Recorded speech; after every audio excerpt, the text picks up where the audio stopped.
আলোচিত সাবেক সেনা কর্মকর্তা মাসুদ উদ্দিন চৌধুরী ও শেখ মামুন খালেদকে গ্রেপ্তার দেখিয়ে আন্তর্জাতিক অপরাধ ট্রাইব্যুনালে হাজির করার নির্দেশ দেওয়া হয়েছে। আজ প্রসিকিউশনের আবেদনের পরিপ্রেক্ষিতে ট্রাইব্যুনাল এই আদেশ দিয়েছে। এই দুই অবসরপ্রাপ্ত লেফটেন্যান্ট জেনারেল মানবতা বিরোধী অপরাধ করেছেন বলে আদালতকে জানিয়েছেন চিফ প্রসিকিউটর আমিনুল ইসলাম। 2007 সালের 11 জানুয়ারি পরবর্তী সেনা সমর্থিত তত্ত্বাবধায়ক সরকারের সময় বেশ প্রভাবশালী ছিলেন মাসুদ উদ্দিন চৌধুরী। 111-এর পরে আরও যে কয়েকজন সেনা কর্মকর্তা আলোচনায় ছিলেন তাদের অন্যতম শেখ মামুন খালেদ। দুজনেই লেফটেন্যান্ট জেনারেল হিসেবে সেনাবাহিনী থেকে অবসরে যান। আওয়ামী লীগ সরকার ক্ষমতায় এসে মাসুদ উদ্দিনকে অস্ট্রেলিয়ার হাই কমিশনার নিয়োগ দেয়। 2018 সালে জাতীয় পার্টির টিকেটে তিনি ফেনী থেকে সংসদ সদস্য নির্বাচিত হন।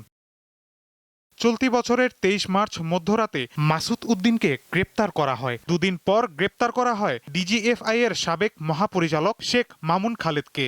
এখন পিরিয়ড হোক রেগুলার বা হেভি, প্রয়োজন মতো কনফিডেন্স আছে রেডি। Play with confidence.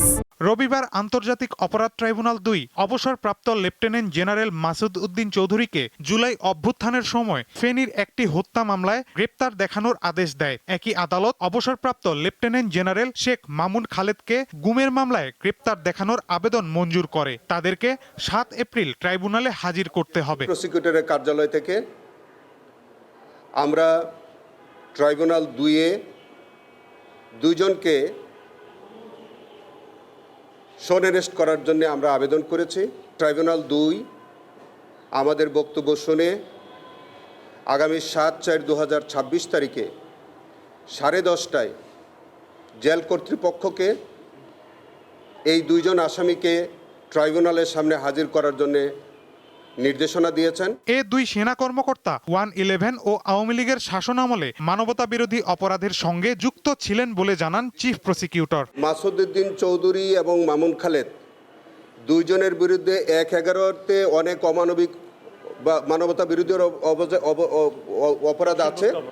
শুধু তাই না, বিগত ফ্যাসিস্ট সরকারের আমলেও তাদের বিরুদ্ধে অনেক মানবতা বিরোধী অপরাধের অভিযোগ আছে। আমরা মনে করি তারা অতীতের যে সকল কর্মকাণ্ড ছিল এগুলি অত্র ট্রাইব্যুনালের এখতিয়ারভুক্ত অপরাধ এবং তাদের বিরুদ্ধে তদন্ত সাপেক্ষে আন্তর্জাতিক অপরাধ ট্রাইব্যুনালে তাদের বিচার হওয়া প্রয়োজন। আন্তর্জাতিক অপরাধ ট্রাইব্যুনালে গুমের মামলায় 15 সেনা কর্মকর্তার বিচার চলছে। মাহিদুর রহমান, দীপ্ত সংবাদ, ঢাকা।